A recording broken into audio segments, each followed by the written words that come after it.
Hello, everyone. It is time for more tinfoil-hatted goodness or badness or...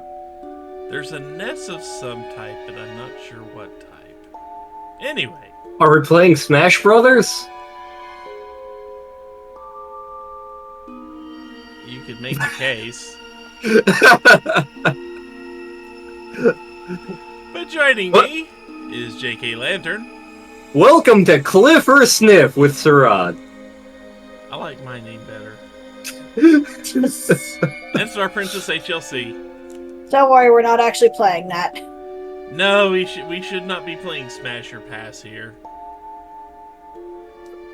But what we are going to do is recap videos 44 to 55.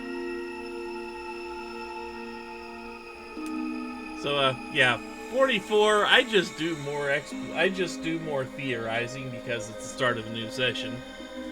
So we're going to jump ahead to video 45 here. And the cat is back attacking my arm. Great. What wonderful timing, cat. They always do. Really? Is that what you're going to try? Yes, that is indeed what you're going to try. Oh, no, you don't. No. The cat stole the yarn. The cat was trying to steal the yarn and actually put trenches down the back of my arm. Nope, you get cuddled. You are getting punishment cuddling. Yes. So video 45, as I hold a cat in my arms here. We are back in battle. The first area still, but this time we're at the end of that for wave 10. Also, it's now 7:45 p.m. on May 27th. So we're just, again, immediately after the events of the 9th battle. Takatoshi tells Okino that they've taken out a lot of kaiju, so they should be seeing a decrease in the numbers, but that decrease isn't happening. Okino agrees and says Rinya's numbers on the remaining kaiju don't match what they're seeing, and they destroyed more than were ever thought made. Takatoshi asks if the numbers had to be wrong, but Okino says they accounted for everything, including the 2105 factory running at full capacity, and their own projections even corroborated that. A loud sound echoes throughout the area, and it turns out that a mobile factory has entered the field, and it's called an RPF. That is in none of the pilot databases, according to Megami. Ninji, though, sees signals picking up, and Natsuno says this was in the data for the Interstellar Development Project. Okino names it and realizes that, okay, this RPF is where all the extra kaiju are coming from, and then battle starts. In the middle of battle, Takatoshi wanders up to the RPF, basically one-shots the thing, and Okino says it's not time to relax because probably more are going to show up, and of course immediately one does. The next one producing drill flies. Battle continues, and this pattern goes around until an RPF of just about every development type has shown up. Eventually, battle does finish. Miyuki Inaba jumps on communications and asks if they can hear her. Ninji recognizes her as the pop idol, and Shu says they're lucky to have her around. Miyuki says she's attempting to reach the mainframe to end the nightmare, but needs their help to protect them from Deimos intrusion. Iori asks if she's fixing the big underground computer, and Takatoshi recognizes it as Okino's last resort. Miyuki says her survival hinges on what she's about to do, and if Universal Control can finish processing her commands, they'll get out alive. If they can keep the Deimos from interrupting the process before the mainframe destroys their world, they can save everyone. Destroy the world! Something like that.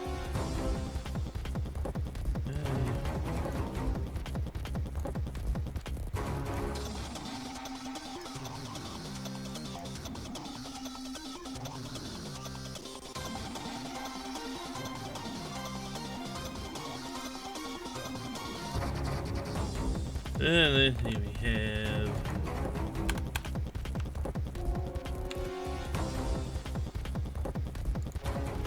2105 factory there.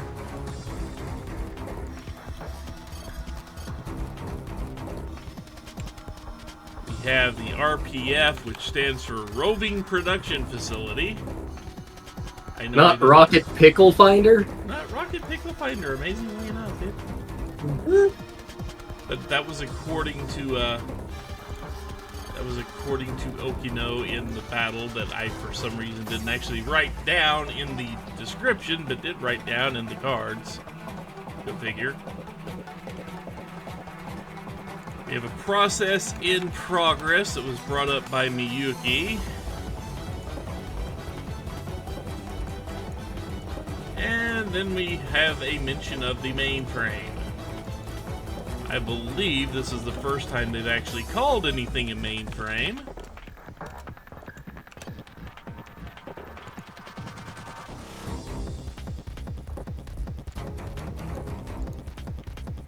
Pretty soon we're gonna see Bob and then Dot and Enzo Matrix.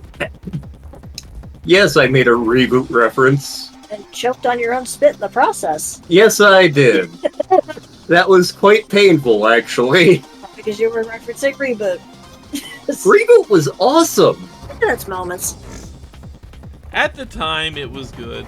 I will have to give it at the time, it was a good show. I mean, considering I haven't watched it in like 20 years. I would say now, you look at it and you probably go, ouch, my eyes. Yeah. It was definitely a product of its time. Yeah. So let's see, we have the 2105 factory was producing the Dymos.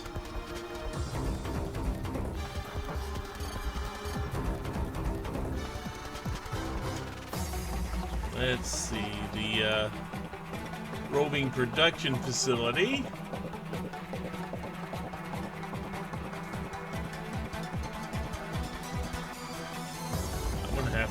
I'm gonna have to zoom into the board here to see some of these things, aren't I? Probably.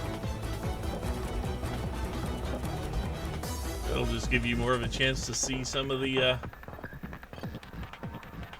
to see some other shapes in some of these things.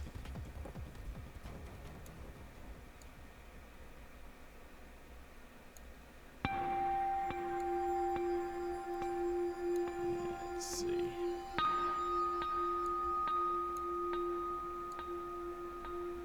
Interstellar Development had information on the roving production facility there.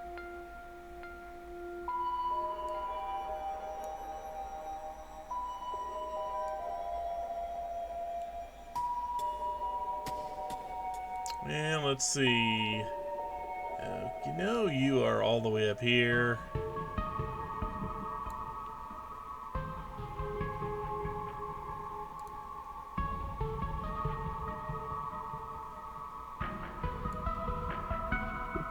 Somehow, they didn't get into it here yet, and I don't think they've gotten into it as far as we've actually recorded yet. But Miyuki Inaba is apparently exercising Okino's last resort, or what he called the last resort.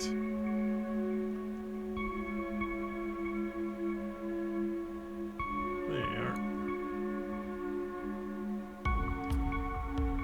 And let's see the Dymos.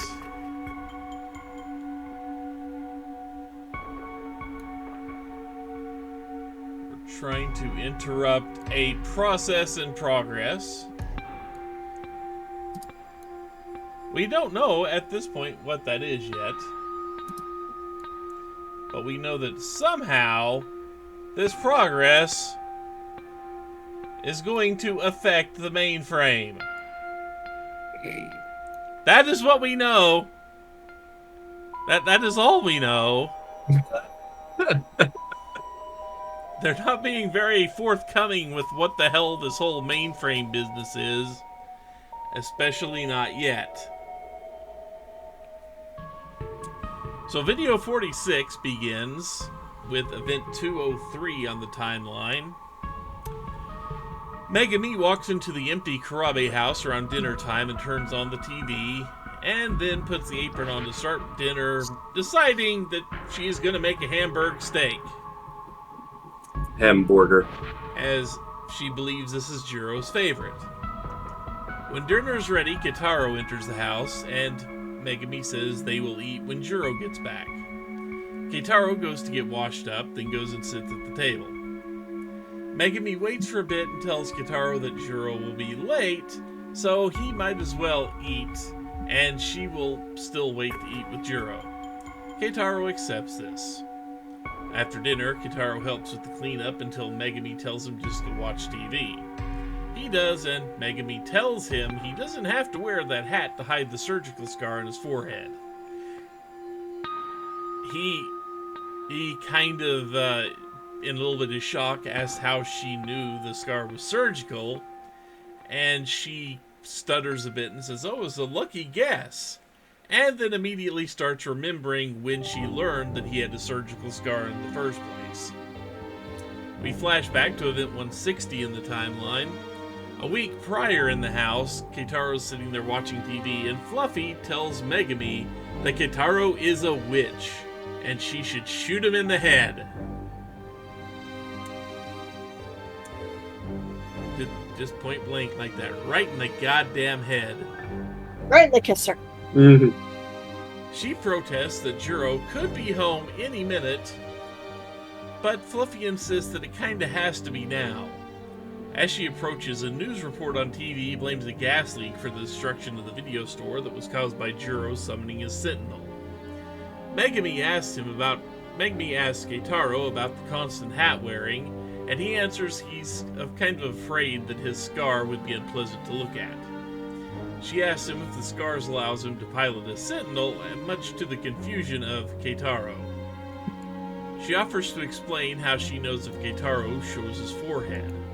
He takes his hat off, and Megumi just shoots him. Keitaro lays on the floor stunned after, and Fluffy warns against touching him just before his forehead begins to glow green. Fluffy realizes he's had surgery to implant a device that allows him to use his magic.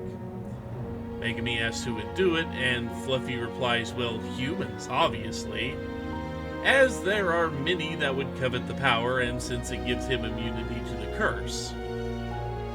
This is a good catch, explaining that meaning Keitaro is a good catch, and he further explains that the curse means he won't suffer the same fate as Jiro. Damn you, Fluffy.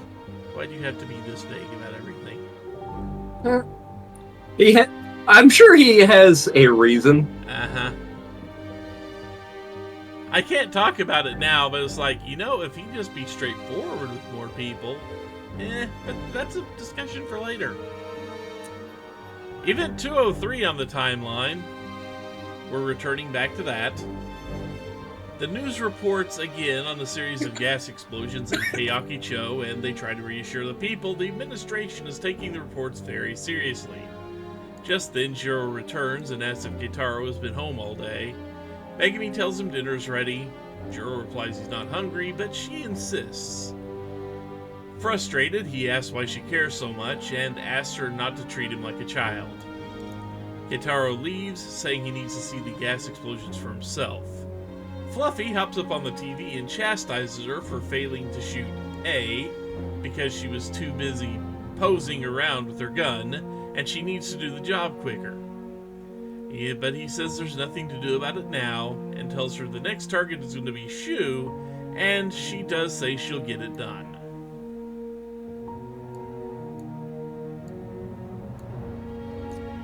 Junichi. 3 new cards. This one will not be important in the least for anybody whatsoever, ever, at any point in time. But we have Hamburg steak popping up.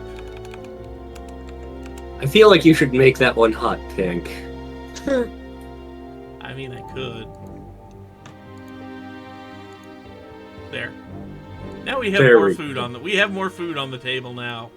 Yay! Food.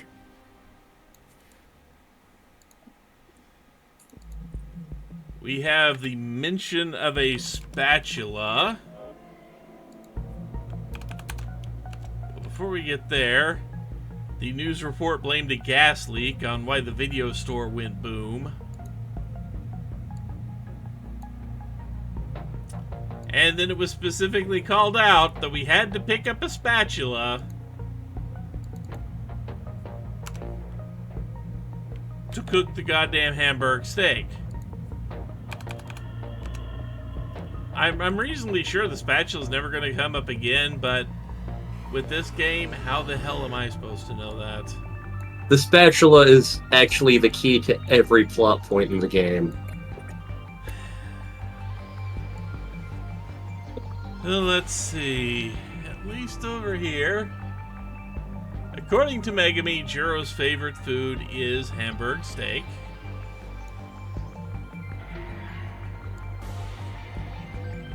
Gas leak.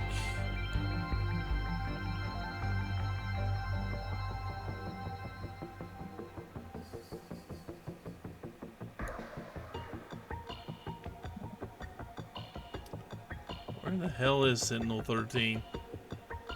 Is that it down there? Looks like it. Yeah. The gas leak was used by the government to cover up the summoning of Sentinel 13 there.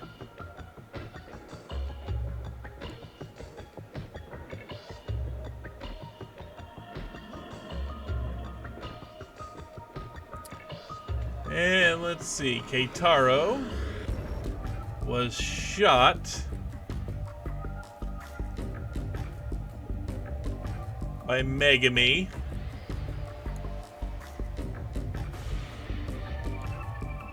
And Megami uses a spatula to do some cooking. Again, don't think it's going to mean anything, but hey, it was a specific thing that got called out in the game that we had to do. So I'm bringing it up. So now on to video 47. We're still in the same scenario, so this should still be Megami's here. We're up to event 209 in the timeline. The next morning, from the previous scene, it's now 8:15 a.m. and we're at the Sakura High School front gate. Megami walks up to the gate and sees Fluffy and asks if he's watching. He doesn't say a word in response, so she just kind of sighs. Jiro sees Shu nearby and goes to talk to him about Shu's motorcycle, then asks if he can come over, to which Shu agrees. Shu says he needs to stop by the vending machines before class, and the two of them exit the scene. Megami sighs and enters the school. We move to event 210.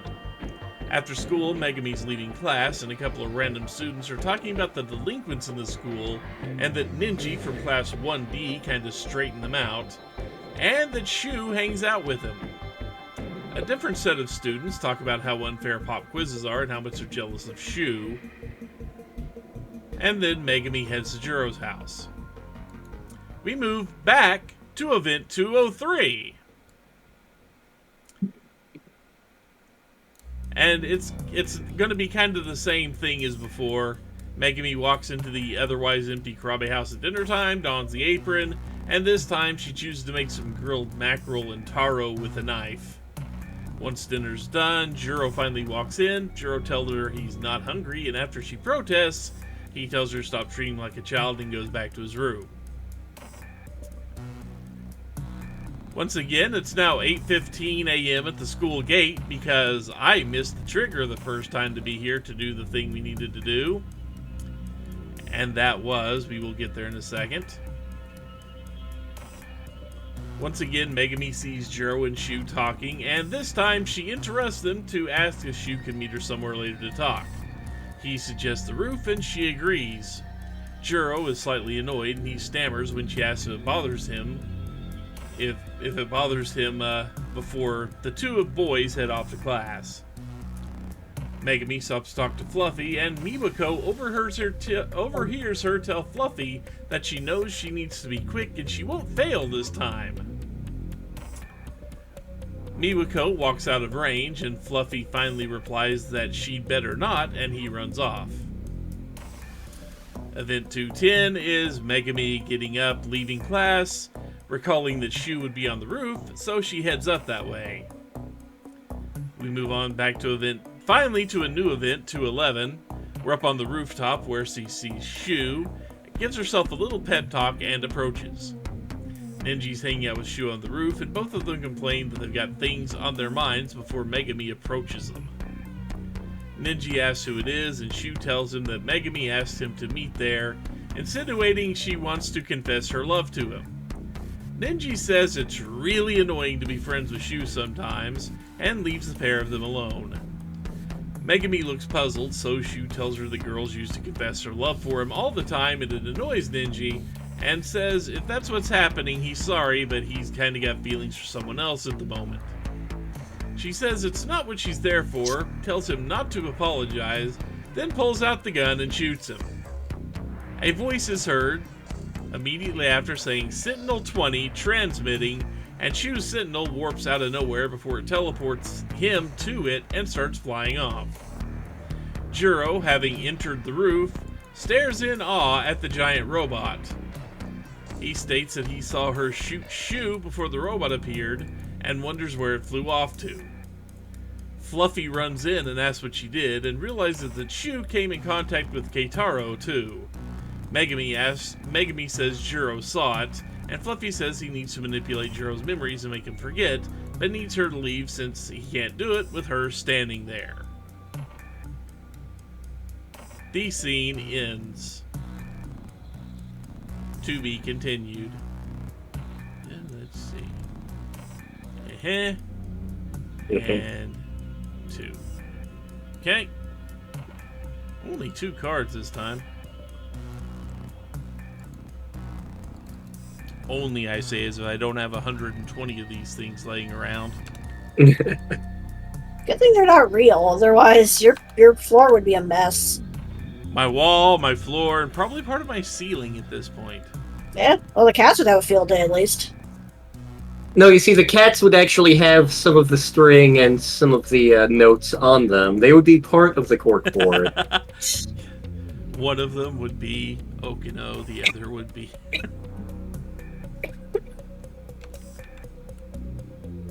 That's a joke from later. Oh god, Juro Izumi is running away! It's just like you, Juro. Get the hell back here.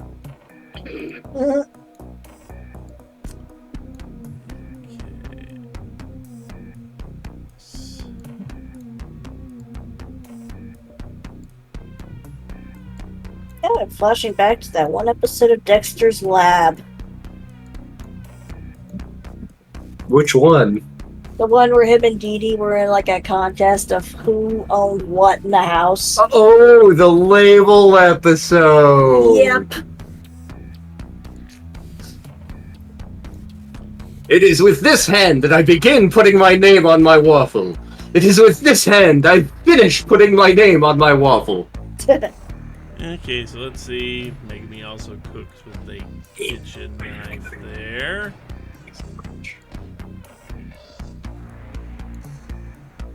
Careful with that arm. Shoots Shu.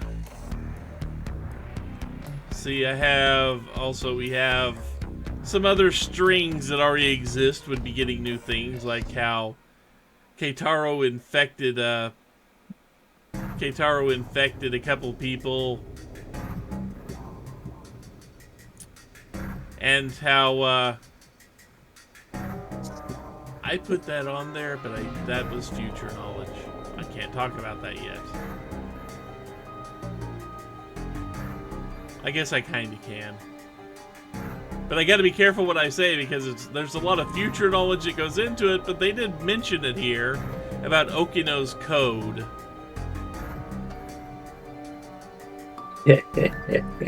I gotta be careful with what I say, so we'll just say that at some point in time, Okino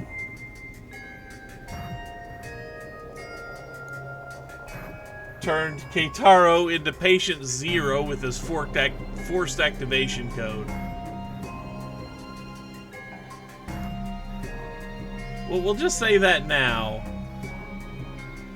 I can't wait till we get to the point where, like, there are so many strings that it's just kind of like a black orb. That we can't actually see any of the notes. It's just gonna have its own orbit. Mm-hmm. So let's see, yep.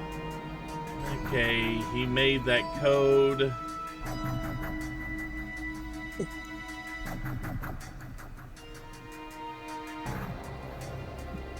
And that code is technically one of the things that's infecting Keitaro there.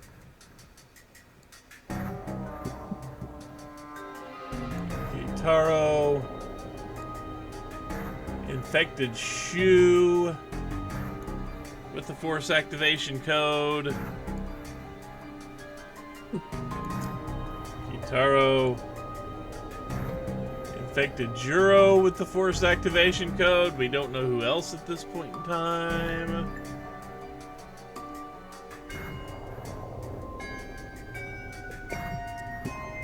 Where did I put Fluffy?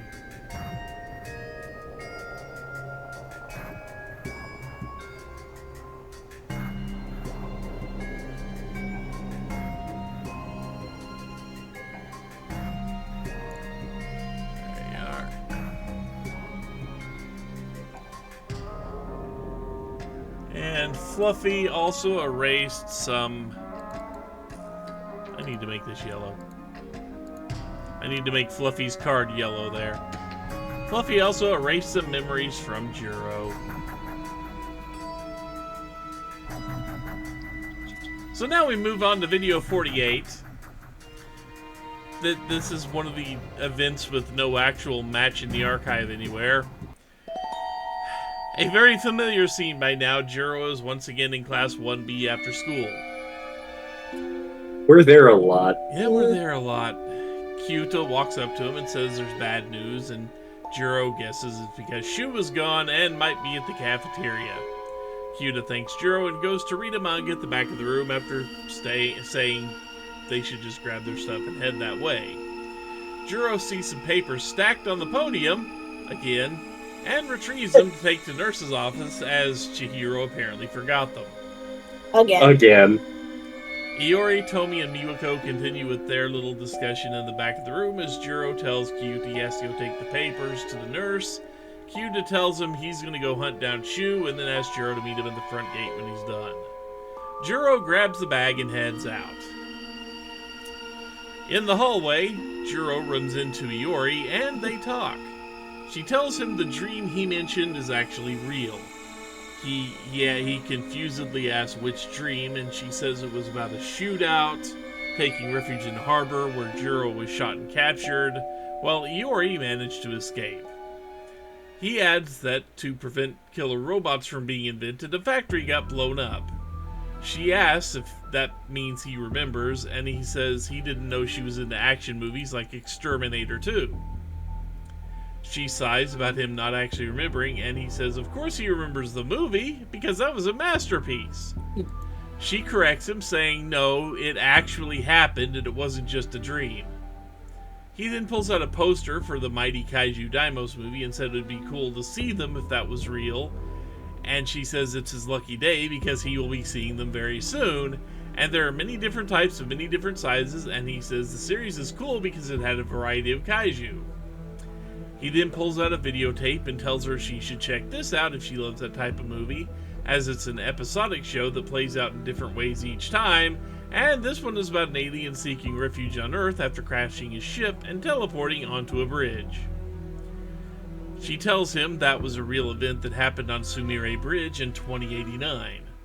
Juro says it did kinda look like it was shot at that bridge, and she tells him she was the only one there, but Juro didn't actually make it. Well, he tells her that's wrong because he was there and they were transmitted together, then pulls back with a surprised look on his face as he wonders where that memory came from. Staggered, he asks if UFO wars is real, and she replies that there's a UFO under them, and he asks if it'll be like the movie where they ride the UFO and fight off enemies. She tells him that's what the Sentinels are for, and after his confusion, she tells him Sentinels are giant robots created to fight kaiju. She's frustrated that he doesn't already know this because he told her about it in the science room where he saw the shootout in his dreams. He pauses and tries to recall that conversation. So we finally flash back to an event in the timeline at Event 146. We're now in the science room, with Rinya telling Juro and Iori that he's given them the key so they need to be careful with it. Kyuda snarks off in the corner about Rinya's popularity, calling him a snob. Rinya doesn't reply to that and says when they're done cleaning to lock up and return the key to Chihiro. Rinya takes his leave. Iori goes to wash beakers and Juro starts collecting the beakers scattered around. Kyuda just complains about being hungry and Juro tells him to get to work. Iori tells him to speak clearly and not mumble. Juro complains about cleaning on Saturday and Iori tells him rules are rules. Juro grabs a beaker and Iori tells him to put it on the big shelf and also remarks about how responsible Rinya is. Juro then puts that beaker in another up and tells Iori the only thing left to do is sweep up. Iori asks Juro if something's wrong or if something's on her face, and he replies he was just thinking about a woman from his dream the previous night. He says he's pretty sure it was her, dressed in all black, being strong, commanding, and actually pretty attractive. She blushes a bit and asks if he's talking about the dream, and then asks for details. He says the apocalypse was coming and they had to go back in time to stop it by blowing up a facility, and that led to being chased by the cops. The following shootout led to them separating, and she remarks that she was a criminal. He says it was a just cause, and she asks him to keep going. We get a flashback to Event 12 on the timeline. At the Renegade's hideout, when Juro Izumi and Chihiro in a catsuit are standing on what looks like an area that's underneath a bridge of some type. Chihiro asks if he got shot as he's holding his stomach with one hand and a phaser in the other, and to show her if he is. He says it's nothing, and she said she had her own misstep because she failed to kill one of the researchers. Juro says it's done and the facility is destroyed, sending the Interstellar Development Project back to square one. She asks if they changed the future, and he says he hopes so, or they've killed all these innocents for nothing. A patrol boat shines a floodlight in their direction, and Juro says they're on to them. He sends her off, and after her protest that he can barely walk, he reminds her the only thing she has to do is make it through the day. The boat starts shooting in their direction, and Chihiro runs off, leaving Juro behind.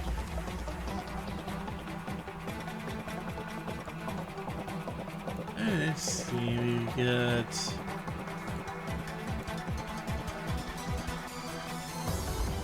3 brand spanking new cards here. One is the adult Juro Izumi.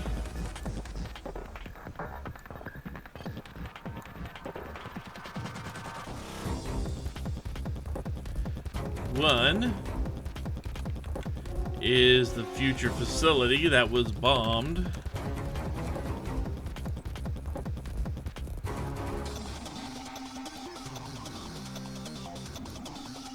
And one is the resistance group, or movement, as I labeled here. It's Avalanche? Oh god, no!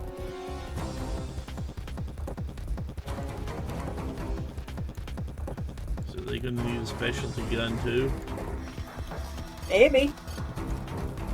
We want you to put microphone. We want you to put cameras everywhere. Surprise! The cameras are actually bombs! Oh, well, that could wait. Yeah, let's all go to White Castle before we deal with that.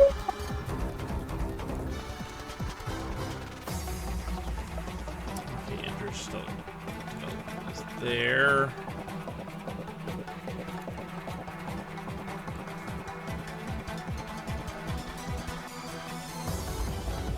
So adult Juro Izumi.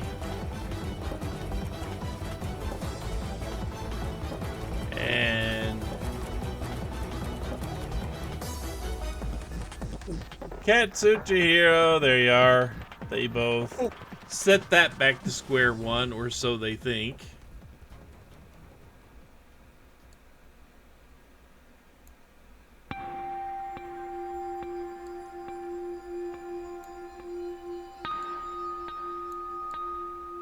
You bomb the future facility.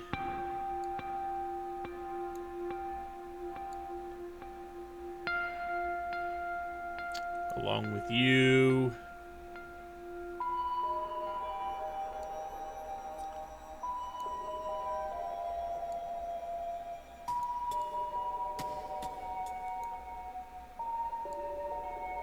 And you two were part of a resistance movement. That's what I got out of that scene. There were also a bunch of notes about, people we've already seen do killing and such. But those are already connected by string.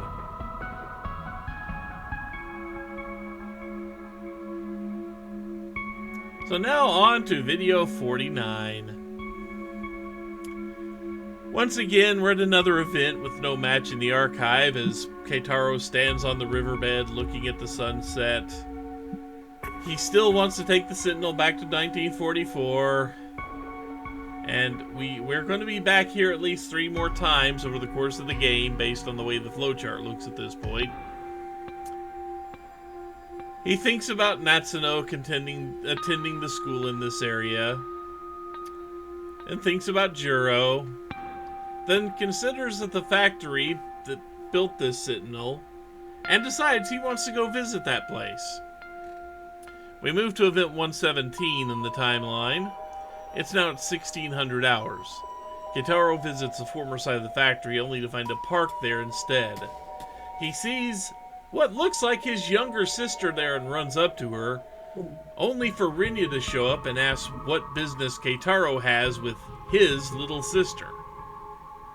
Chihiro goes to hide behind Rinya as Rinya clarifies that, yeah, he's the older brother here, not Keitaro.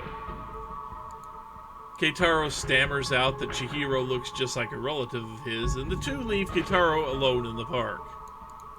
Keitaro muses that if Chihiro is alive, well, she'd be over 40 now, and they don't really have a family burial plot he can check, and after the obvious conclusions he's either alive in this world or dead, he needs to find his way back home to get to her. He briefly remembers his crush on Natsuno and realizes he should probably go find her at the school if he wants to talk to her. Thus, he goes to the school gates and reads a sign that confirms that yes, he's at the right school, but it doesn't look anything like when he used to attend it. He enters the school grounds to go visit the old building that used to be where he went to school, or would have went to school if they were actually holding classes. He arrives in the passageway, smells the scents in the air, and recognizes the old building, and then realizes that where potatoes used to be grown is just now a bigger plot of land. He walks fully into the abandoned schoolhouse, and notes that absolutely no one is there. He then notices how run down the building is, and realizes, well, it really has been 40 years. He briefly sees the image of Takatoshi and recalls meeting him there, along with Tamao. After he reminisces of it, he returns to the front gate. Back at the front gate, he runs into Megami. He thanks her for the bento with meatballs she made, noting he found a nice spot to enjoy it and calling it luxurious. She remarks that they were just regular meatballs. She asks what he's doing there, and he says he's looking for Natsuno. He says she tells him Natsuno should be in the track room, and points out where the athletics building is to him. She then thinks she'll make Hamburg steak tonight, and he gets excited at the idea, calling it Himburger, and thinks he's never had anything that delicious in his life. Hamburger! After fighting back the drool at the thought of Himburger, he goes to the athletics building to check on Natsuno. Event 118 on the timeline continues with him arriving at the building, and is he draws a little bit of extra attention he doesn't really appreciate from the track captain and other members of the track team. The captain calls him over and asks why he's been standing around so long, and he says he's waiting for Natsuno. She asks how he knows her, and the other girls say he looks like he's in middle school with his uniform. Natsuno runs up and asks if they have to be so nosy, and Natsuno and Keitaro leave, with the captain declaring that Natsuno must have found a boyfriend. The pair walk out of hearing distance, and she apologizes for taking as long as she did to get changed.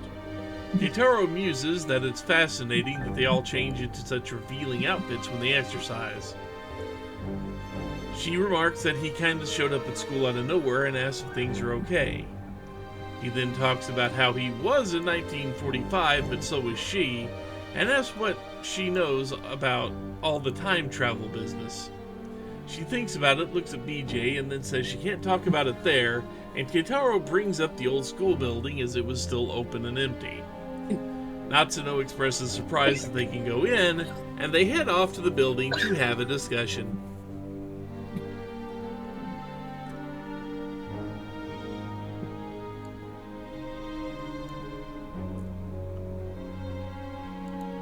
It gets its own card. You know what this is. Yep. You know exactly what this is. Hamburger! Which, of course,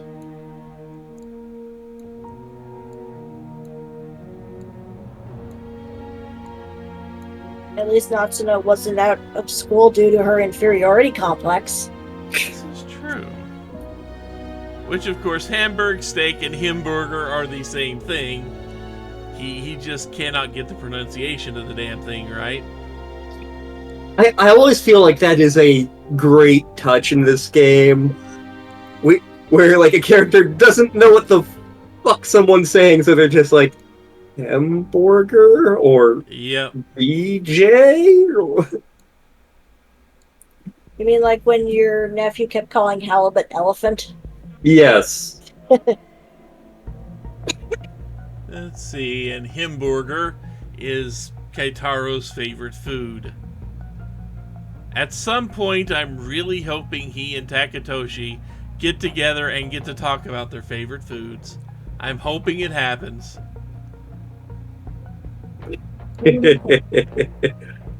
Well, I mean, doesn't it make sense that they would sit there and discuss this type of thing? They are old war buddies, technically. Let's see, there is Rinya, who is claiming to be Chihiro. Where did I put that? Where the hell did I put that version of Chihiro? It's right there. No, the other version. It's right there. No, not that version either. The other version. Oh, over there. How many Chihiros we got in this place? Yo! You just missed it 10 seconds ago.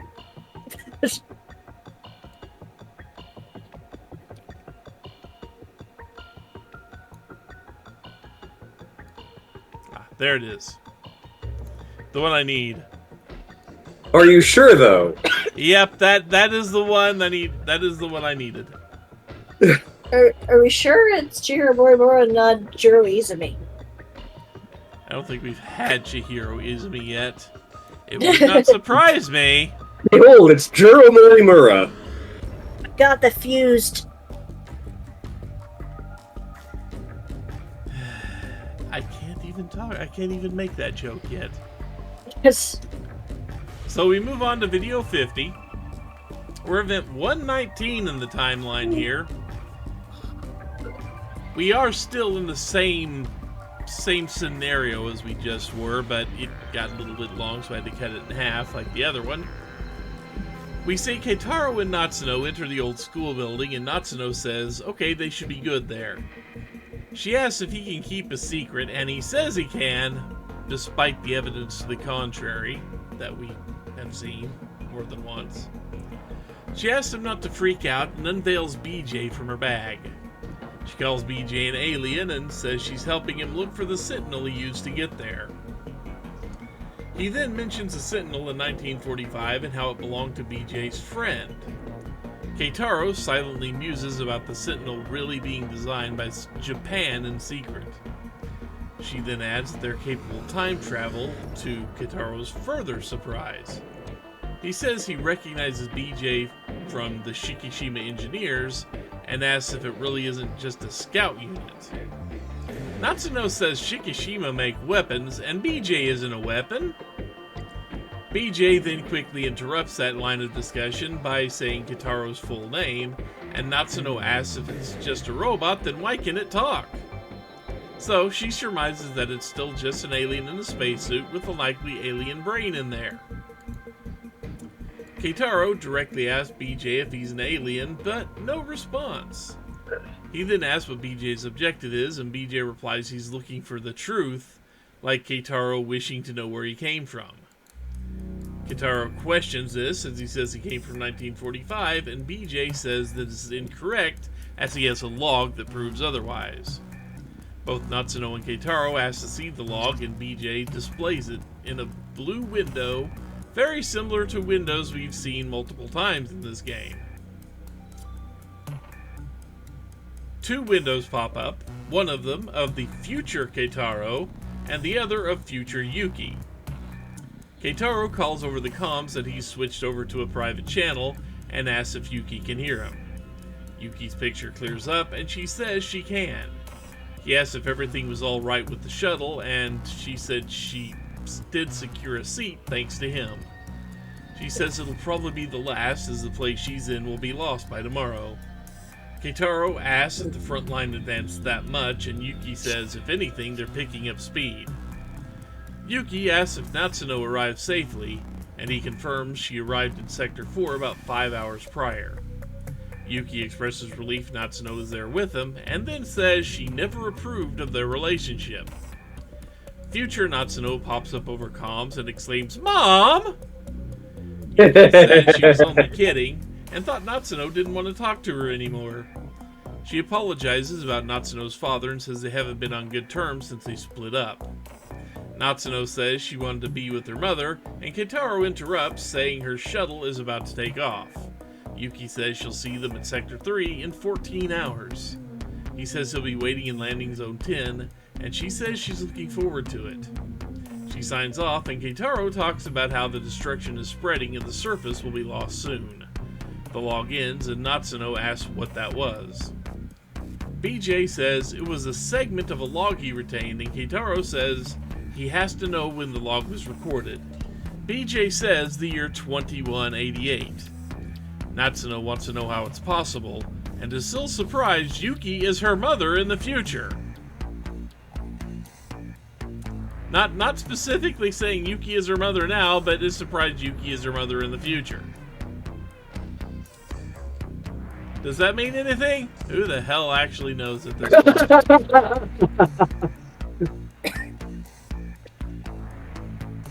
As we pointed out during the videos, this makes a lot of shipping conversations really awkward in this game. Yep. Again, like so many people, because they tend to get scenes in a different order, Yeah. immediately ship Yuki and Natsuno, and then that comes up and they're like, oh. It makes me it kind of makes me wish we'd seen them in another order just to see what Layla would have done. Yeah. Star and I definitely had that conversation. We're like, Yep. we so wish that came in a different order. Yeah. Yeah, well. There's a few things we wish came in a different order, but Everybody plays the game differently, and it's always a roller coaster. Yep. I mean, the game does have an order you have to play certain things in. It does block things off.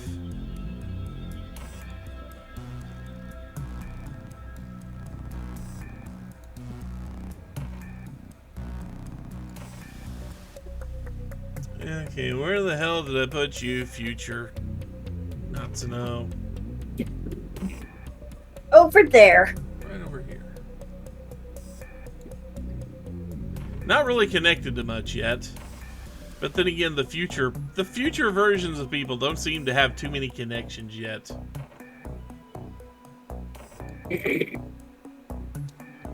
Well, they don't.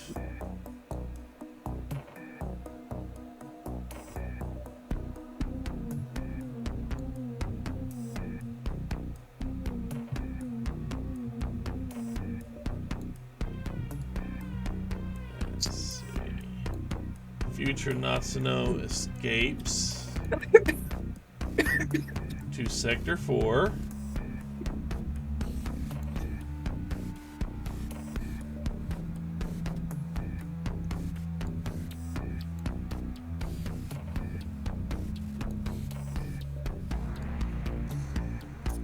Let's see. Future Keitaro over there. Lives there in Sector 4.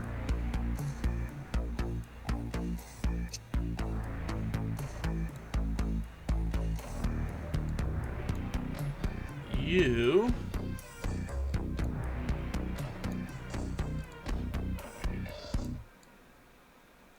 managed to escape to Sector 3.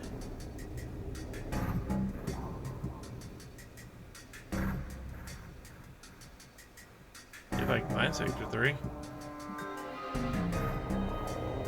Come on, how hard can this be? I only have 120 goddamn cards out here. Only? Only.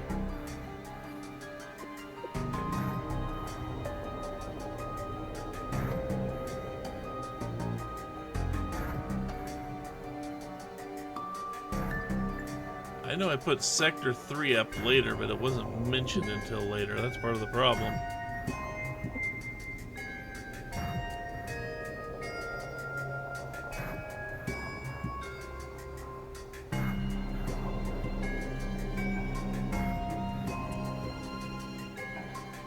So I know there are other sectors that haven't been mentioned yet that I have to put up later. I mean, we have to find the Sector 7 slums so we can blow them up. Wrong game. Right, so we need to find the Sector 7 slums so we can blow them up. There you are.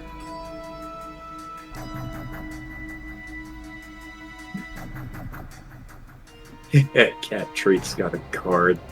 Yes, No. it did. There was a goddamn section in the game that we had to focus on, and god damn it, I hated that section. It is the worst section in the game. Okay, future communication. We were stuck there for so long. Yeah. I mean, we were also stuck at another section we can't talk about yet. BJ gets to store communications logs. Oh no, BJ's got a gun! BJ's got a gun. But is it in the left or right mandible? I don't know what that's a reference to. I'm not sure either. No, it was, it was the gun in his left hand or his right hand. A mandible is not a hand. No, it's the crunchy. It's the Like- chewy part on an insect usually. Yeah, it's jaw. It's the chompy bits.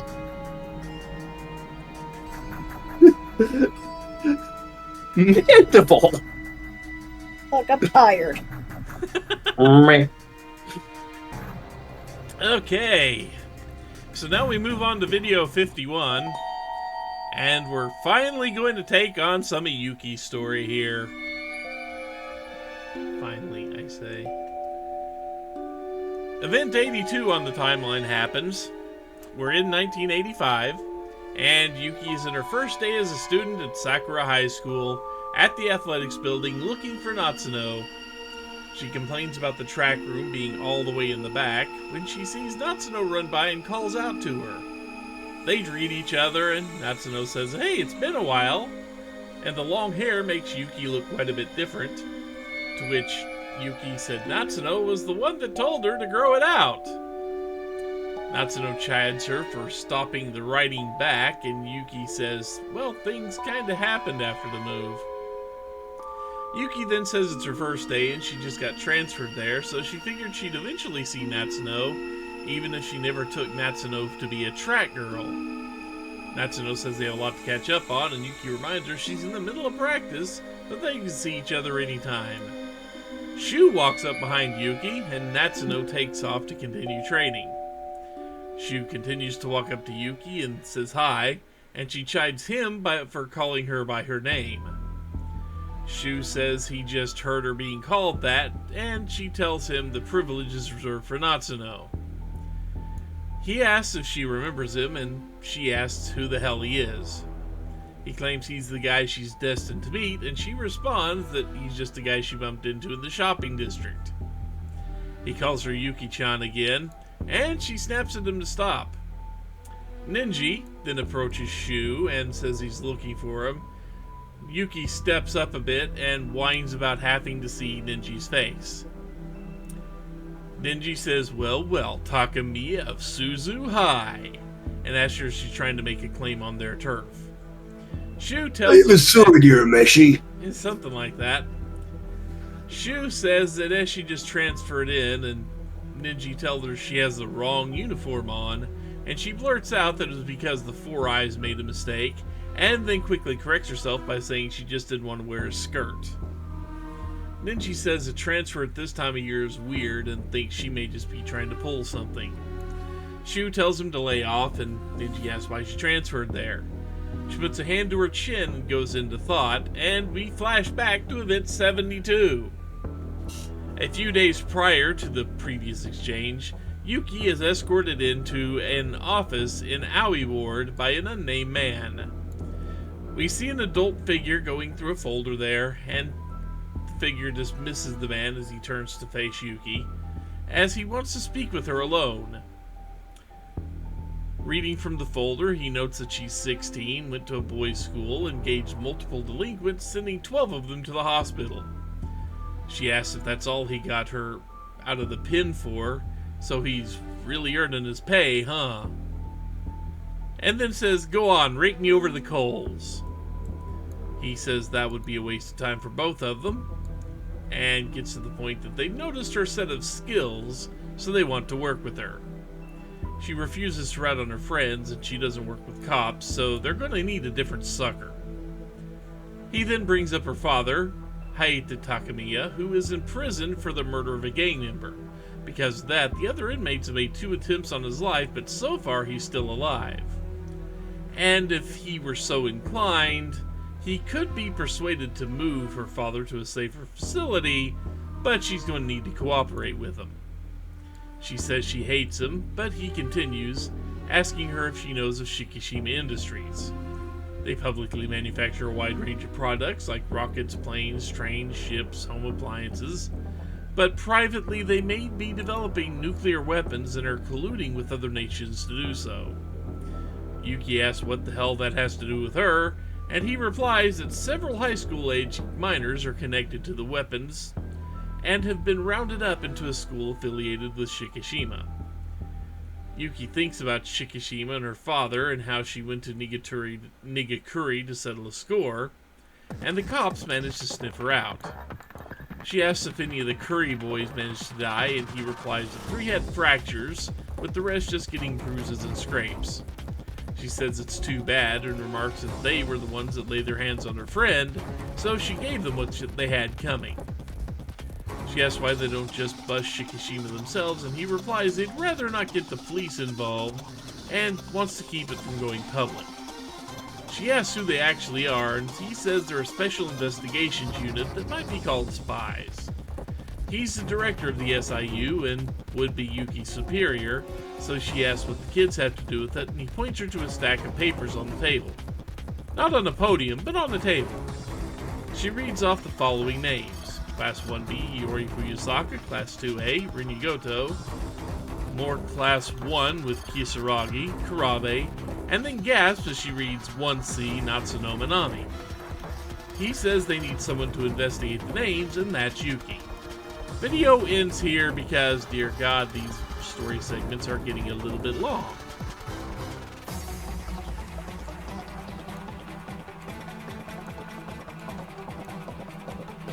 I see praying mantises in that mess. That's all you see? At the moment. Okay.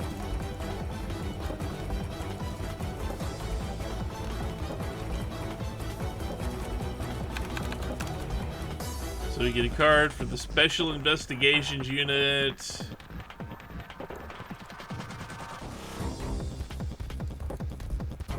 If you ever prove to actually be anyone that we care about, we will upgrade this to a yellow card. But right now, Yuki's father is green. It's been in many, many things up until now, but it just now gets a card. Sakura High School.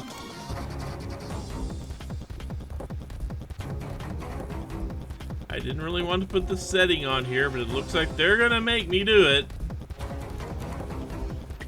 And then nuclear weapons were brought up. We are looking for the nuclear vessels. Something like that, yes.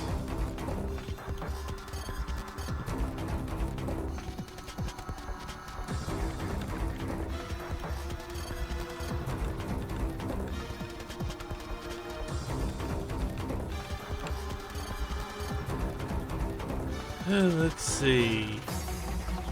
It will not come out until the next video, but it will come out reasonably soon. But the man in that scenario was adult Tetsuya Ida here. That will come out soon enough. And I'm putting it down here now because, oh dear God, please don't make me make a card for like 2 videos and then have to redo it. Yeah, let's see. Father.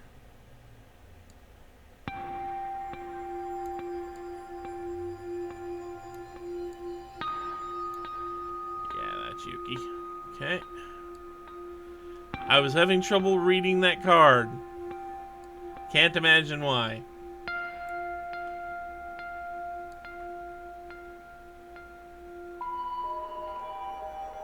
And you blackmail Yuki.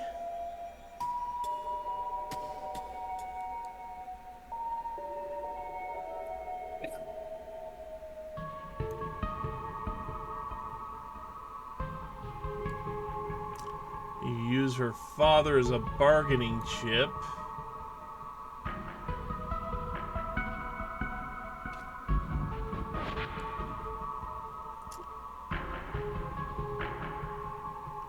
Yeah, let's see, I've got the card for the Sentinels just in general right here. Who are being mistaken for nuclear weapons.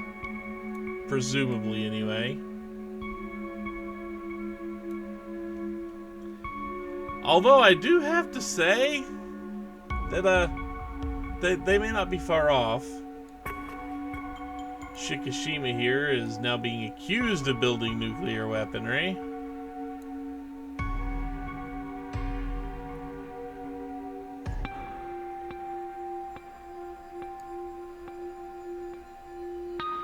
Shikishima has some type of affiliation with Sakura High School there.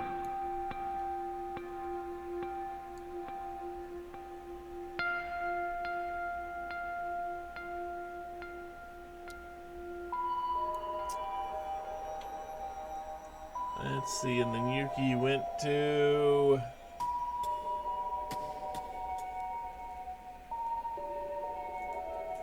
You know, you figure it'd be like right around here. You went to the other high school.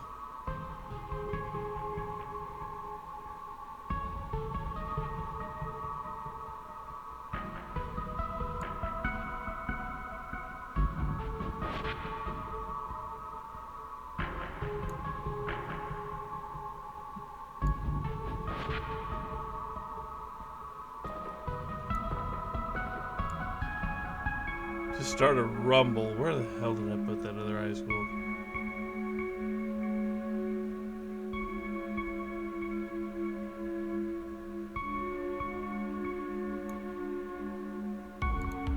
There it is. Completely hidden. That's why I couldn't see it. The name was completely covered up, so I could not see it. Okay. Let's see. Sakura High School is up here, and for the moment, let's see.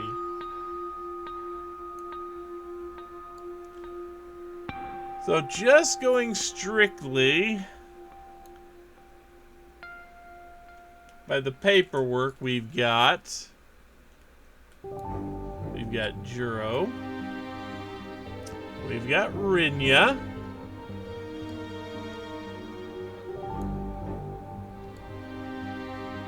We have...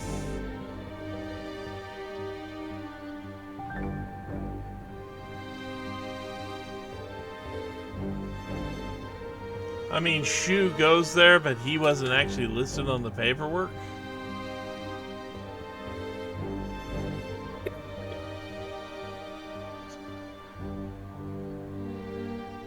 I cannot actually see half the things I need to see.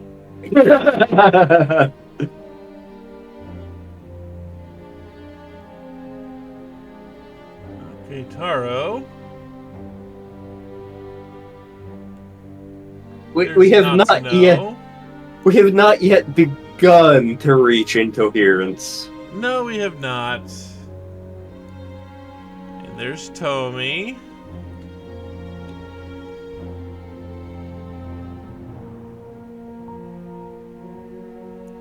I have no way to pop that one out so I can hang that. Okay, yeah. That's the one I was really looking for there. Good luck trying to see these things, though.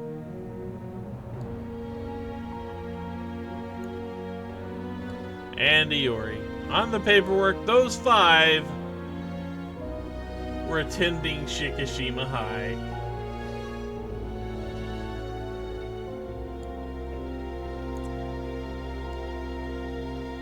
And even though technically it wasn't on the paperwork, she was sent to Shikishima. There. She being Yuki. I know, kind of hard to tell who that is right now. Anyway, on to video 52. We're still in the office, and we see Ryoko walk into the room in what is, I think, the first time we've actually seen her on screen. We've seen her in the Sentinel bit. I believe this was the first time we've actually gotten to see her on screen. She walks into the room and is introduced by Tetsuya as another investigator, but also as Yuki's superior. And just as Ryoko did, Yuki will be transferring to Sakura High. He says the paperwork will all be taken care of, and Yuki tells him to slow down as she hasn't agreed to any of this yet. Ryoko was called Dopey by Yuki, and Ryoko asks Tetsuya if she's the one. Tetsuya replies yes, and Ryoko says she doesn't look like she actually knows much. Yuki says she's not going to like Ryoko, and Tetsuya remarks on her abrasive personality. Yuki opens the door to leave, and Tetsuya says they aren't finished, and asks her if she accepts the assignment. Yuki says she doesn't care about the assignment and leaves. Ryoko remarks that it doesn't look like they're getting through to her, and Tetsuya says it's her destiny to work along with them. We fade out and fade back into Event 132, where we are now 2 weeks into Yuki's new school life, and she is squatting in the building hallway. She sighs at not being able to find Natsuno anywhere. That this is going to be a recurring theme for a while with her. Megami walks out of a classroom to stare into a different window and sigh about Juro, and Yuki pulls her aside to ask some questions. Yuki confirms Megami's in Class 1C and asks if she's seen Natsuno. Megami says that the teachers only told her she's out sick. Meanwhile, Juro leaves in the classroom and walks out of the hallway, but Iori and Miwako appear in the halls and start to talk, hoping Natsuno is okay. They think about stopping by her house again, but the weird guys might be there. Yuki interrupts and asks them what they know and introduces herself after being asked who she is. Iori says they haven't seen her at school or home, and attempts to talk to her at home have only resulted in her mom apologizing over the intercom, while some men that seem to be police were there, but they aren't sure they're actual police. Tomi runs by and asks if she kept Iori and Miwako waiting, and the three leave Yuki in the hallway. Yuki ponders the strange men, and Ryoko approaches. She asks Yuki what she's doing, and if she remembers her orders to keep a low profile. Yuki says she can't recall, and Ryoko wonders if she forgot about her father, too. Yuki glares at her, but goes silent, and Ryoko tells her to stop looking for Natsuno, as a quasi-police force the others have seen are SIU agents, and Natsuno isn't her concern. Natsuno is part of Ryoko's assignment, and Ryoko threatens Yuki to stay out of the way before running off. Yuki decides that Tetsuya has the answers she wants about Natsuno, and calls him out. We fade out and back into event 133. We are at sunset on the Goyo Street Bridge. Yuki walks up to Tetsuya. He says this is unacceptable and that she is not to contact him. She demands to know what happened to Natsuno, and he replies that teenagers ran away from home all the time. She replies that the school says she's out sick, so no one's getting their story straight, and she reminds him that she's not an idiot. He tells her that her suspicions are not unfounded, but they're still investigating. They aren't sure where she is or if she's still alive, so kidnapping is the most likely cause. Yuki asks who would want to kidnap her and immediately suspects Shikishima, but Tetsuya says they could do that without drawing any attention to themselves, so someone else is behind it. Yuki asks if that's who Ryoko's looking for, and Tetsuya pauses before replying it could be someone at the school, and it's possible they are there currently. He says the situation is dangerous and she should keep her nose out of it, as Ryoko has it under control. He orders Yuki to continue to monitor the other students. He then asks if it's been made clear, and Yuki replies with a "screw that" as he walks off and the scene finally ends. So let's see. First,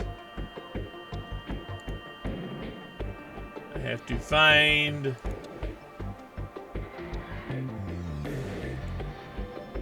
the card where the Men in Black were listed,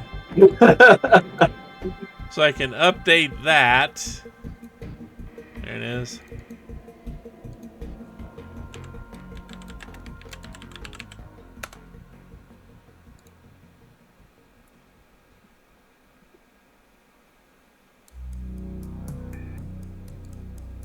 Let's see, now we know that, oh,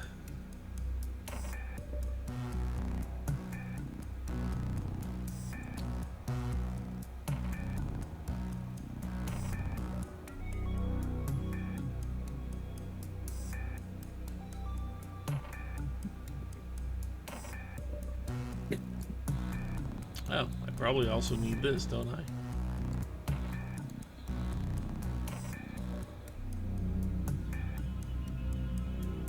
Maybe not.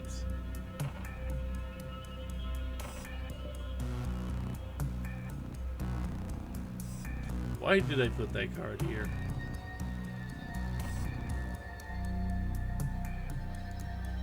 I'm going to hold off on that card. I think it belongs to another section and somehow made its way into that list. It belongs in a museum. Very possible.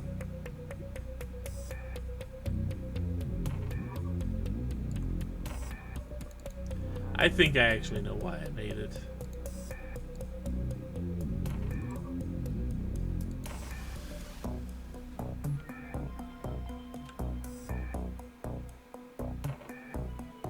If I could actually not mess up my copy and paste work here, that would help.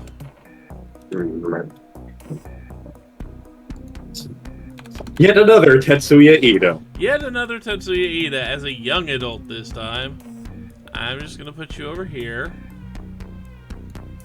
I don't think I'm going to use you for much right now, but right now we are putting you over there.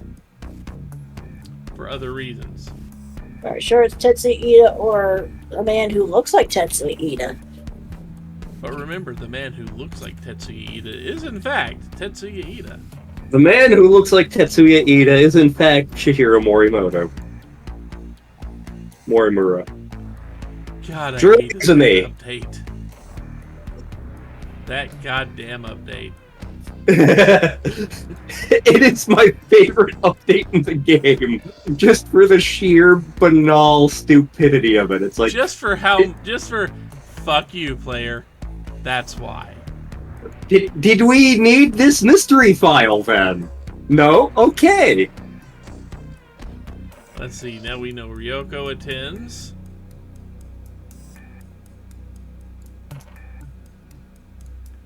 We know that Ryoko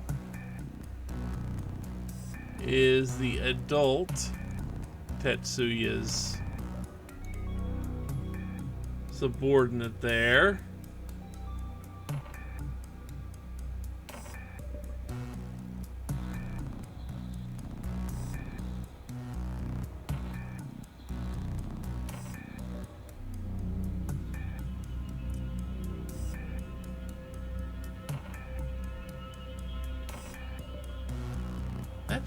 Yeah, that I put that down there, but that really doesn't go there until later. Boy, that doesn't go there until later.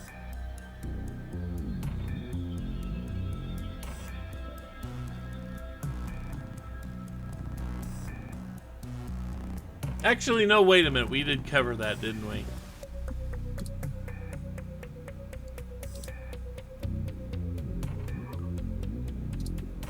That's what I need. That's what it was. So let's see. Android. That's why I put that there. Yeah, I needed to update that.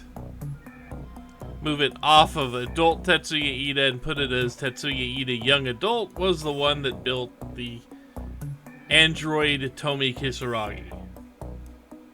That's why it's there. I remember these things now.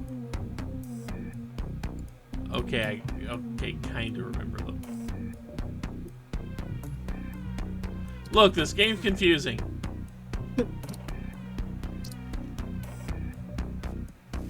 Let's see.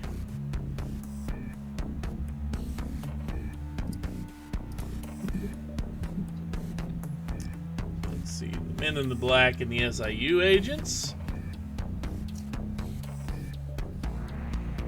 I think I can see a Bass Pro Shop. We're back in Missouri. No, it's the one in Memphis. Oh, it's not the one near my house. Damn it. That's what I was going for. I've never been into the one in Memphis, but I've been past it. Because you know when you go past that one. Because you go past it and you're like, the hell is that pyramid? Is that some sort of monument? And whoever's driving is like, no, that's a Bass Pro Shop. And you're like, you have to be shitting me. And then you look it up and you're like, God damn it, it absolutely is a Bass Pro Shop in a pyramid. Why is it in a pyramid? I don't know, but it is. Very big fans of fishing. Okay, so we know that now both Ryoko and the Men in Black over there are monitoring Natsuno, or at least her house. So now we're on to video 53. In an unknown event on the timeline, on the Sakura School rooftop, Yuki looks out over the city. At this point, a girl that kind of looks like Tamao Karabe approaches and greets Yuki. Yuki sighs and asks if the girl has anything better to do, and the new girl calls Yuki her Holmes and herself Watson, and then calls herself Erika Aiba, and says she will assist Yuki in solving mysteries. They met during Yuki's search for Natsuno, and Erika won't leave her alone. Yuki snaps at Erika, but apologizes and says she's been antsy without her cigarettes lately.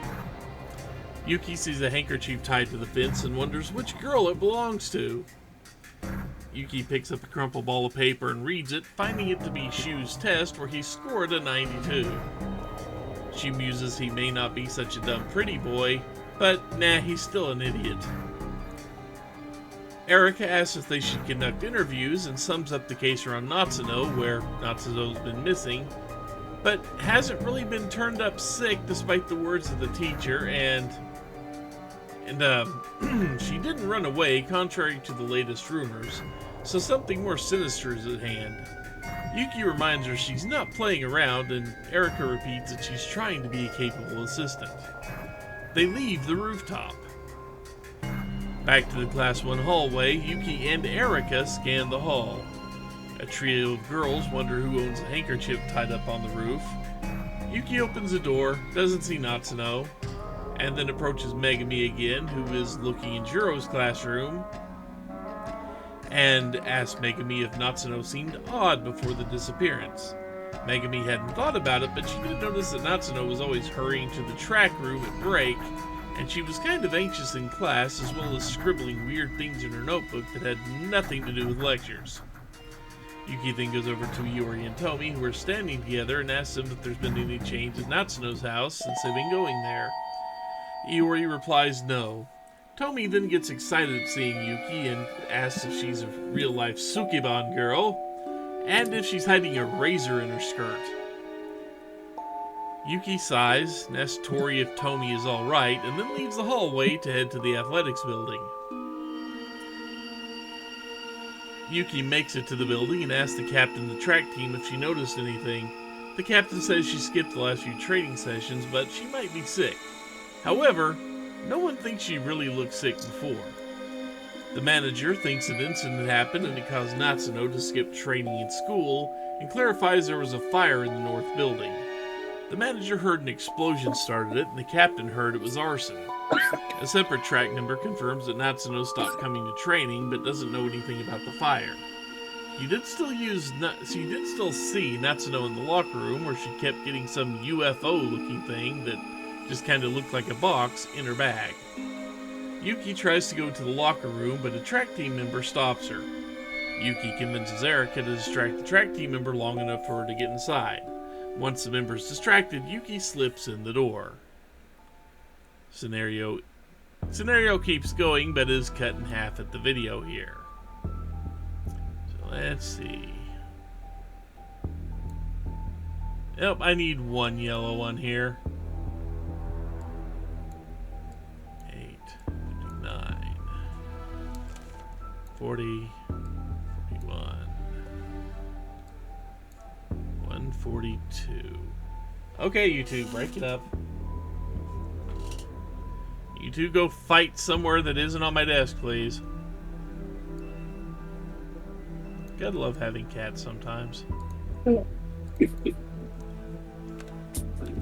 So, we have Erika Iba here.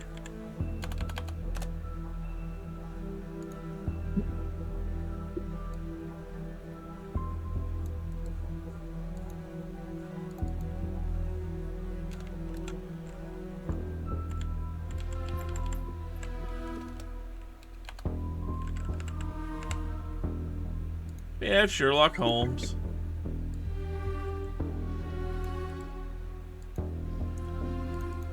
Are these important nicknames? Hell if I know. Good old Watson. And Crick! Wait, what?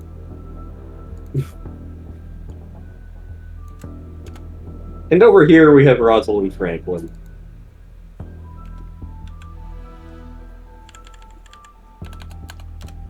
We have the drink Yuki likes. Or at least drinks because Natsuno drink it. Hey, Sue. We have the cigarettes Yuki likes but hadn't had in a while.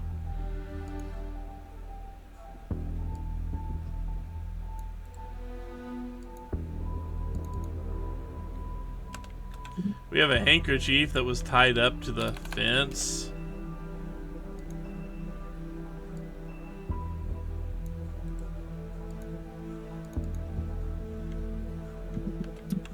We have a test that was crumpled up on the ground.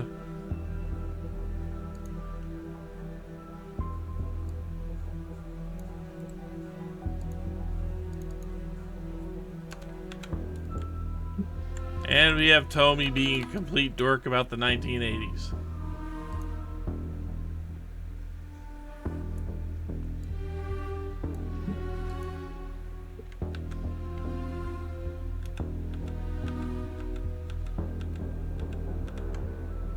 Okay.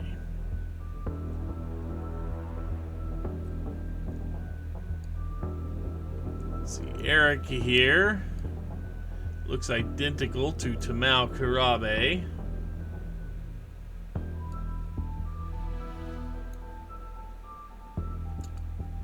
Erica also assists Yuki.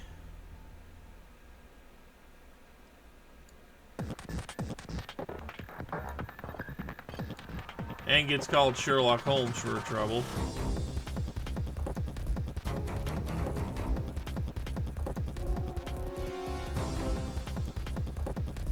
Meanwhile, Erica calls herself Watson.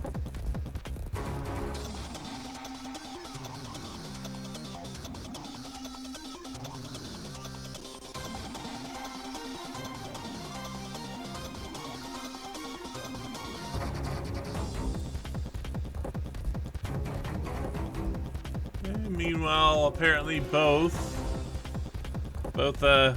Yuki and Natsuno enjoyed Hey-C as a childhood drink.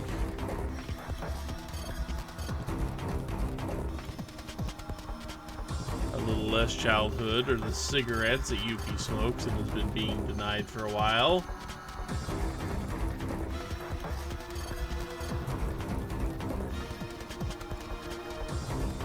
And Shu scored 92 on a test. And then left it up there. And then Yuki was called a Sukaban girl by Tomy.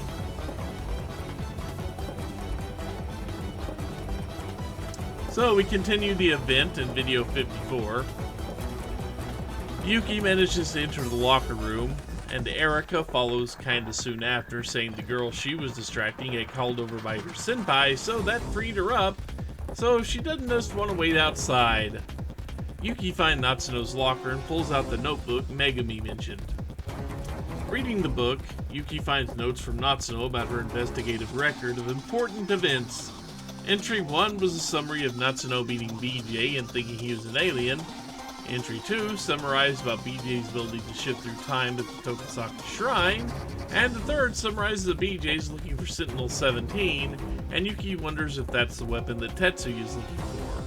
The pair then leave the locker room. Outside, Yuki spots an SIU agent and introduces herself. He says he's not there to monitor her and adds that confidential Shikishima information was brought to the school. She asks who needs the weapons, and he tells her to ignore him and worry about her own mission. Yuki returns to the school. In the hallway, Ninja shows up, sighs, and heads back to the roof. Yuki follows him. On the roof, Ninja is squatting when they arrive, and Erica says it may be ill-advised to associate with hoodlums. So Yuki probably approaches Ninja mostly out of spite for Erica, but then asks what he's doing there. He says it's a public roof, so Yuki presses him on it. He's then checking to see, says he's checking to see if his handkerchief is dry yet. Yuki laughs and says she thought it was a girl's handkerchief. Ninja asks if she's trying to pick a fight with him, and she sarcastically says no. Very sarcastically. She asks if he knows about Natsuno's disappearance, and he says he does. She does stumble and almost call her Natchan, but Ninja already knows that's the name she's been using since they were kids. Ninja thinks the black suits have something to do with the disappearance, since he saw the MIBs chasing Natsuno's once, and there's also a middle school kid that's been asking a lot of questions, so something fishy's going on. Yuki notes that Tetsuya did not mention the SIU pursuit and wonders if she should go ask Ryoko for help, but decides against it. Yuki mentions the fire and that she heard a cigarette-smoking delinquent is to blame. Ninja says he doesn't smoke, but the fire was in the girls' bathroom. Also, rumor has it wasn't actually a fire. Dun dun dun. Yeah, Yuki tells Erika she wants to go investigate the bathroom, and they leave the roof to head there. For what might be the first time in this entire scenario, we actually hit a numbered event on the timeline in Event 135. In the North Building girls' bathroom, the place actually kind of looks like it was hit by a goddamn bomb. Not so much a fire. Yuki says there's no way that this was a fire or even just done by one person. Stop that. Erika excitedly says they'll get in trouble if they're caught in here and says it feels like they're real detectives now, and she deduces the perp had an extreme hatred for the girls' bathroom. Yuki notes some very deep scratches in the door, a shattered toilet that had no burn marks, but instead just kind of looked like a bear was rampaging in there, and finds red eyeglass frames on the ground. Erika constructs a profile of the perpetrator and comes up with a maintenance lady built like a bear. Then remarks that the crime scene usually has the perp's name written somewhere in blood. Yuki says that might apply if there's a dead body, but then she looks at the glass frames and Erika asks if she remembers anyone wearing that style. Yuki thinks about it and realizes she does, one Tomi Kisaragi, and that she just saw Tomi in the hall, so she needs to go up and ask her some questions. Once again, this is a very long scene. So we stop the video there. But it's got one more part to go.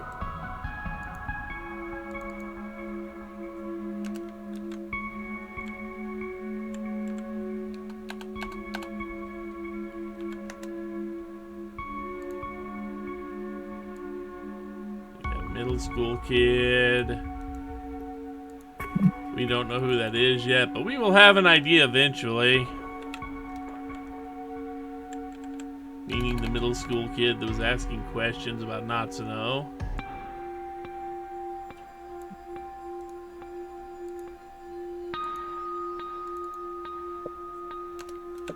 Got the eyeglass frames, and we've got a destroyed bathroom to deal with.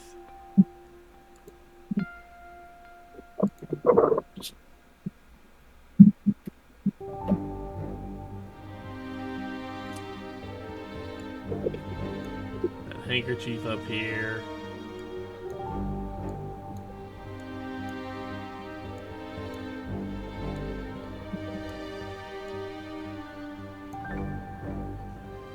And now we know Ninji owns that particular handkerchief. He has a girly handkerchief. He has a girly handkerchief.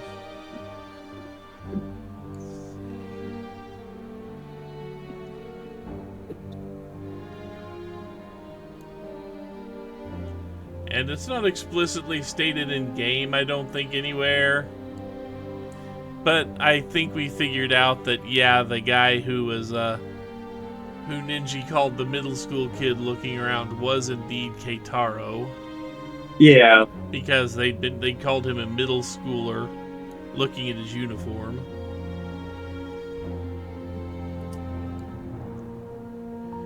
Ninji here.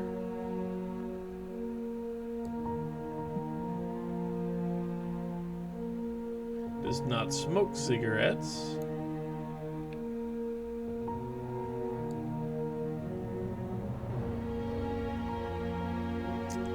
Meanwhile, Tomi wears a very similar to style to the red eyeglasses that were found in the bathroom crime scene. I repeat, the glasses that were found in the bathroom crime scene.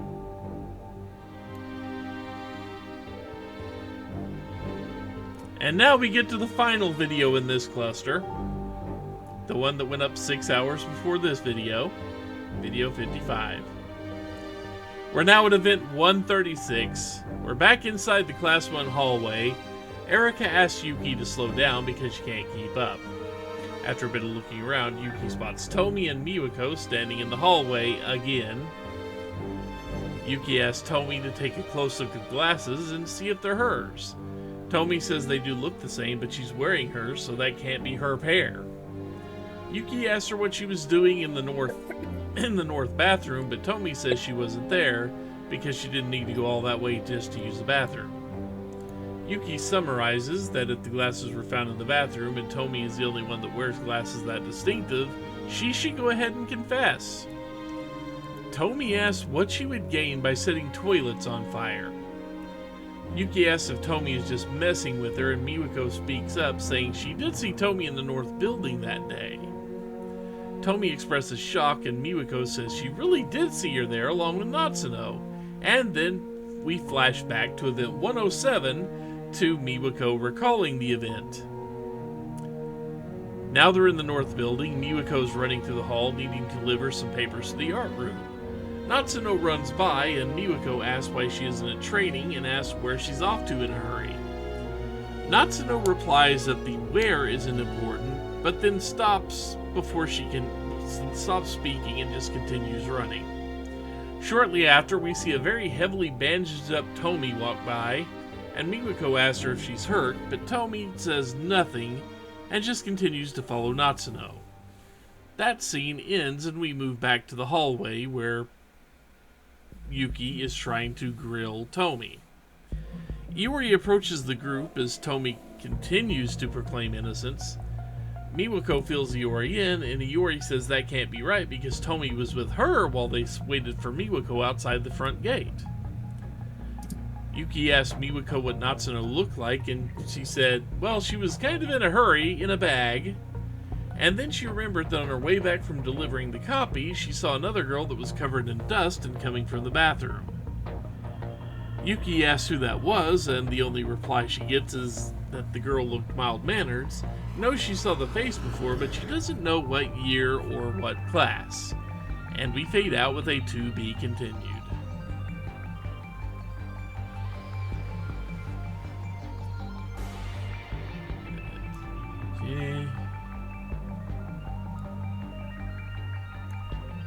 Okay. 3. As short-lived as this card will end up being.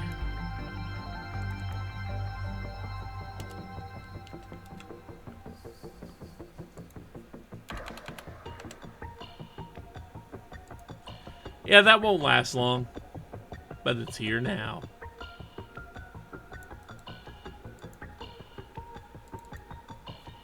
Because I didn't have proof of anything at this time. There's the dust-covered girl. And then art papers.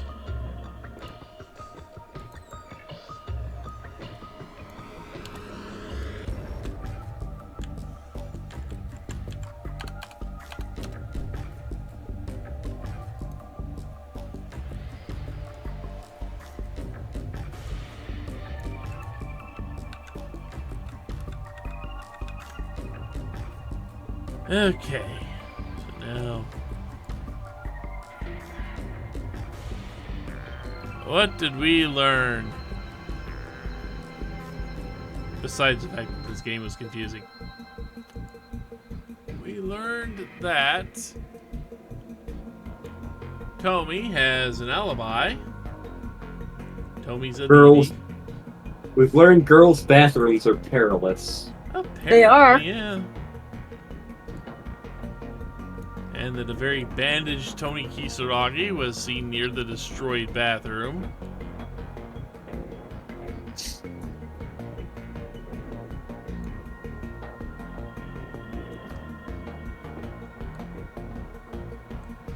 Also learned near the destroyed bathroom, we did see Natsuno.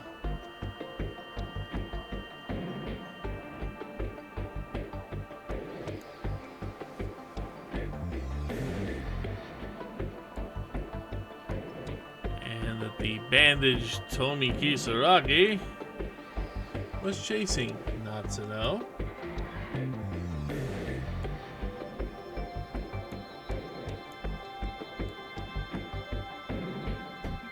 Miwako busy delivering papers.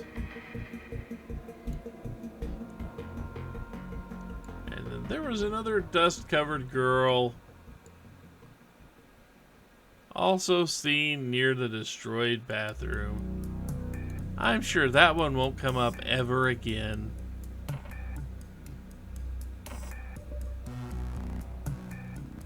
But yeah, there we go. There's your last batch of videos, summarized and with strings on them.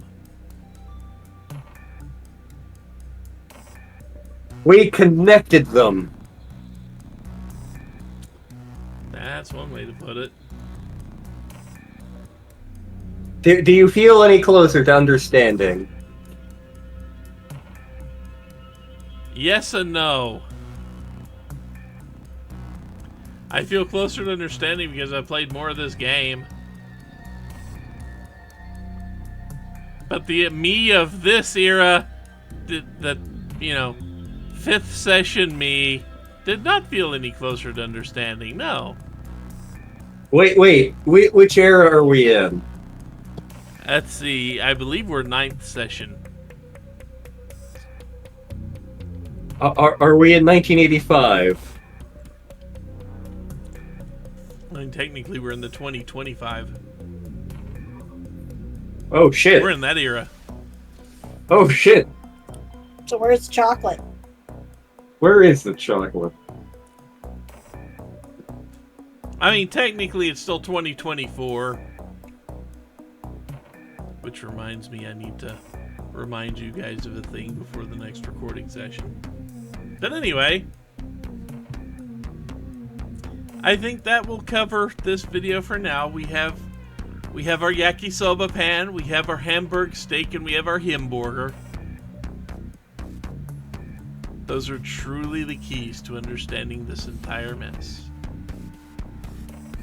Truly the keys. And nothing else.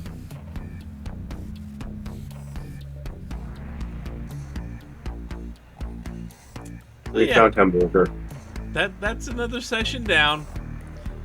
We will be back in probably about 3 weeks for the next one. And if you can actually make out any shapes, animals, clouds, what have you, out of that mess and that tumbleweed I have sitting in the middle of the screen right now, feel free to leave your guesses as to what this actually looks like in the comments below. I think I see a woodpecker.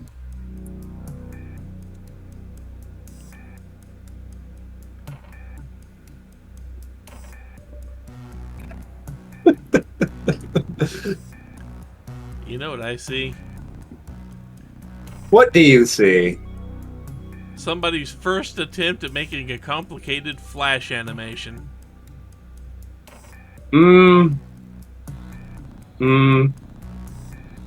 That moment when everything just goes haywire and it looks, and everything explodes.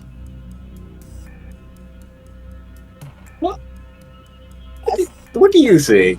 See, I thought he was going to say, it's the hamster wheel on fire. Now, the hamster wheel on fire is reduced to ash right now. Even the metal. It's all ash.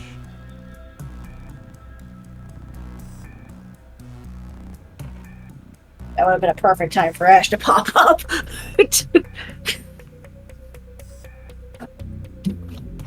But anyway, yeah. For now, I'm calling it here. Back in 2 days with the next video and of the Let's Play, and back in about 3 weeks with the next one of this. So until then, take care, everyone. Later. Bye-bye.